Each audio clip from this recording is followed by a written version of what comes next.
त्यांनी घ्यावी श्री महालक्ष्मी देवीची कहाणी।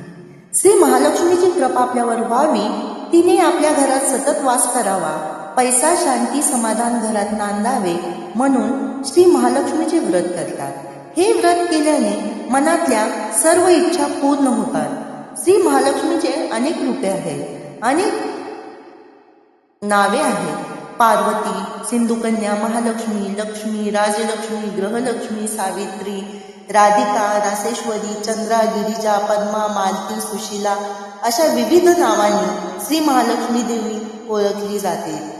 अशा या सर्वांभूती असलेल्या श्री महालक्ष्मीची ध्यानी घ्यावी अशी ही कहाणी आहे। द्वापार युगातली आपल्या भारतातील सौराष्ट्र देशात घडलेली। तेथे एक राजा राज्य करत होता। त्याचे नाव होते भद्रश्रवा। तो शूर होता, दयाळू होता, प्रजादक्ष होता। 4 वेद, 6 शास्त्रे, 18 पुराणे याचे ज्ञान त्याला होते।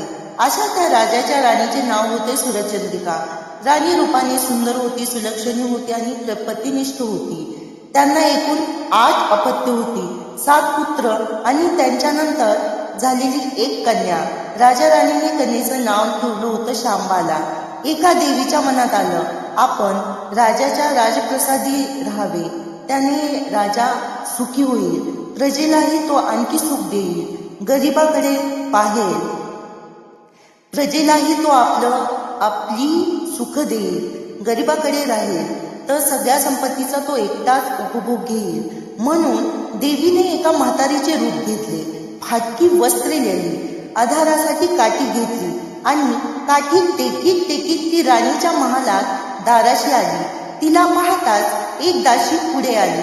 तिने म्हातारीला विचारले, कोण व बाई तू? कुठून आलीस? काय काम काढलंस? तुझं नाव काय, गाव काय, काय हवं आहे तुला?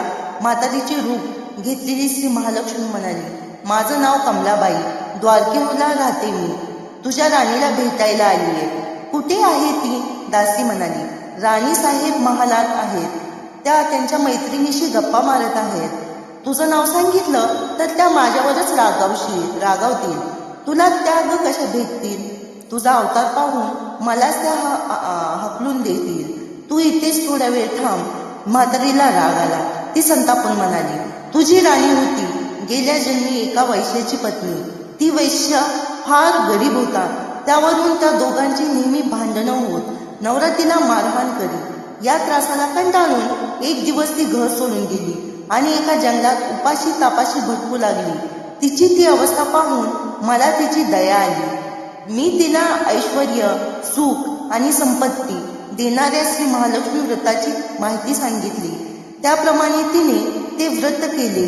तिच्या व्रताने महालक्ष्मी प्रसन्न झाली, तिचे दारिद्र्य संपले, तिचे घरी संपत्ती समृद्धी भरले, तिच्या जीवनात आनंद भरला।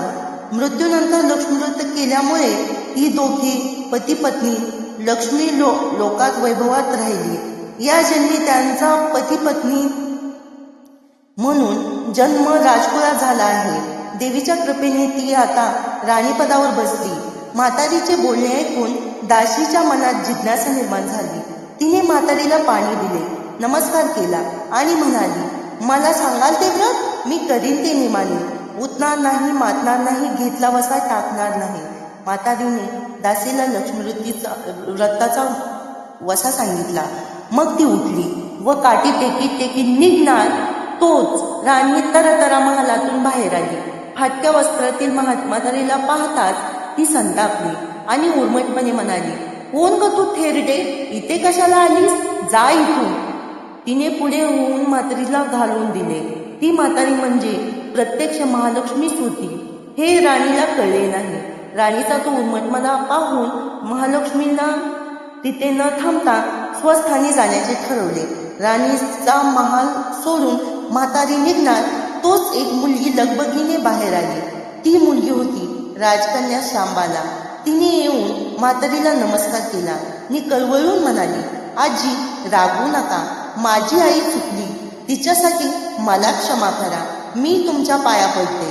राजकन्येचे ते बोलणे ऐकून श्री महालक्ष्मीला दया आली। तिने शांबालेला लक्ष्मी व्रताची कहाणी सांगितली।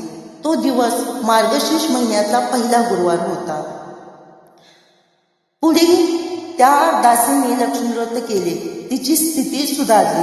दासी पण सोडून ती संसार सुखाने करू लागली. राजकन्या शांबालीने भक्तिभावाने सांगितल्याप्रमाणे महालक्ष्मी व्रत केले. सगळे नियमधर्म पाळून दर गुरुवारी तिने ते व्रत केले. शेवटच्या गुरुवारी उद्यापन केले. लवकरच शांबालीचा विवाह सिद्धेश्वर नावाच्या राजाच्या मालाधर नावाच्या राजपुत्राशी झाला. तिला राजवैभव मिळाले. लक्ष्मी व्रताच्या प्रभावाने तिचा संसार सुखासमाधानाने चालू लागला. पण इकडे भद्रश्रवा व राणी चंद्रिका यांना हळूहळू वाईट दिवस दिसायला लागले. त्यांचे राज्य गेले. त्यांचे सगळे वैभव ऐश्वर लयाला लागले. चंद्रिका राणी होती ती स्थिती आता बदलली. अन्न पाण्यालाही ती महाग झाली होती. भद्रश्रवावर फार वाईट वाटत होते. पण करणार तरी काय. एक एक दिवस चिंतेने उगवत होता तसाच मावळत होता. एक दिवस भद्रश्रवाला वाटले मुलीकडे जावे, तिला पाहावे आणि 4-8 दिवस तिच्याकडे राहावे. त्याचप्रमाणे तो जावयाच्या राज्यात आला. चालून चालून खूप दमला होता तो. म्हणून थोडा वेळ विश्रांती घेण्यासाठी एका नदीच्या काठी बसला. राणीची दासी नदीवर येत होती. तिने भद्रश्रवाला ओळखले. दासी धावत धावत महालात गेली. राजाला बातमी सांगितली. शांबालेलाही ते समजले. शांबाला आणि मालाधराने रथ पाठवून भद्रश्रवाला मोठ्या मान सन्मानाने राजवाड्यात आणले आणि त्यांचा आदर सत्कार केला. काही दिवस जावयाचा आणि मुलीचा पाहुणचार घेत भद्रश्रवा राजवाड्यात आला. आता परत जायचे विचार त्याच्या मनात घोळू लागले. जावयाला त्याने तसे सांगितले. जावयाने संमती दिली. भद्रश्रवा परत जायला निघाला तेव्हा शांबाला मी एक हंडा भरून धन पित्याला दिले. तो हंडा घेऊन भद्रश्रवा घरी आला. मुलीने धनाने भरलेला हंडा दिला आहे हे ऐकून सूरजचंद्रिकेचा आनंद गगनात मावेना. घाईघाईने तिने हंड्यावरचे झाकण काढले. आत पाहते तर काय, हंड्यात धन नव्हतेच, होते फक्त कोळसे. महालक्ष्मीच्या अवकृपेने हंड्यातल्या धनाचे कोळसे झाले होते. चंद्रिकेने कपाळावर हात मारून घेतला. भद्रश्रवा हा चमत्कार पाहून चकित झाला होता. दुःखाचे दिवस संपत नव्हते. दारिद्र्याचे भोग सुटत नव्हते. सूरजचंद्रिकेला एक एक दिवस काढताना जीव मेटाकुटीला येत होता. एक दिवस सूरजचंद्रिकेच्या मनातही लेकीला भेटण्याची इच्छा निर्माण झाली. त्याप्रमाणे ती लेकीच्या घरी जाण्यासाठी निघाली. तो दिवस मार्गशीर्ष महिन्यातला शेवटचा गुरुवार होता. सूरजचंद्रिकेला लेकीच्या घरी पोहोचली तेव्हा शांबाला व्रताचे उद्यापन करत होती. शांबालाने ऐकूनही महालक्ष्मी व्रत करून घेतले. 4 दिवस मुलीकडे राहून सूरजचंद्रिका परत आपल्या गावात आली. लक्ष्मी व्रत केल्यामुळे काही दिवसातच त्यांना त्यांचे पूर्वीचे वैभव केल्यामुळे परत प्राप्त मिळाले. राज्यप्राप्ती झाली. पुढे काही दिवसांनी आई वडिलांना भेटण्यासाठी म्हणून शांबाला माहेरी आली. पण बाप भेटायला गेला असताना त्याला शांबालेने कोळसा भरलेला हंडा तरी दिला होता. पण आपल्याला मात्र काहीच दिलं नाही. हा राग राणीच्या मनात होता. त्यामुळे शांबालेचे व्हावे तसे स्वागत कुणी केले नाही. राणीने एक प्रकार तिचा अपमानच केला होता. पण शांबालेला आईचा राग आला नाही. ती पुन्हा त्याच्या घरी जाण्यासाठी निघाली. निघताना तिने पूर्वी बापाला दिलेला हंडा परत घेतला. त्यात मीठ भरलेले होते व हंडा घेऊन ती सासरी आली होती. स्वगृही आल्यावर मालाधराने शांबालेला विचारले, माहेराहून काय ग आणलेस? शांबाल्याने बरोबर आणलेल्या हंड्याकडे बोट दाखवले. मालाधराने झाकण काढून आत पाहिले तर काय, आत होते मिठाचे खडे. मालाधराने चकित होऊन पत्नीला विचारले, हे काय? या मिठाचे काय उपयोग? शांबाला म्हणाली, थोडं थांबा म्हणजे कळेलच. त्या दिवशी शांबालेने कुठल्याच पदार्थात मीठ घातले नाही. सगळेच पदार्थ अळले. मालाधर जेवायला बसल्यावर तिने त्याला सगळे पदार्थ वाढले. सगळे जेवण अळणे लागले. मग शांबालेने पानात थोडे मीठ वाढले. अन्न पदार्थात ते मिसळताच बेचव अन्नाला चव आली. हा मिठाचा उपयोग. शांबाला पतीला म्हणाली. मालाधरालाही तिचे म्हणणे पटले म्हणजे कळलेच. त्याच दिवशी शांबालेने कुठल्याच पदार्थात मीठ घातले नाही. थोडक्यात जे कोणी महालक्ष्मी व्रताचे आणि मनोभावाने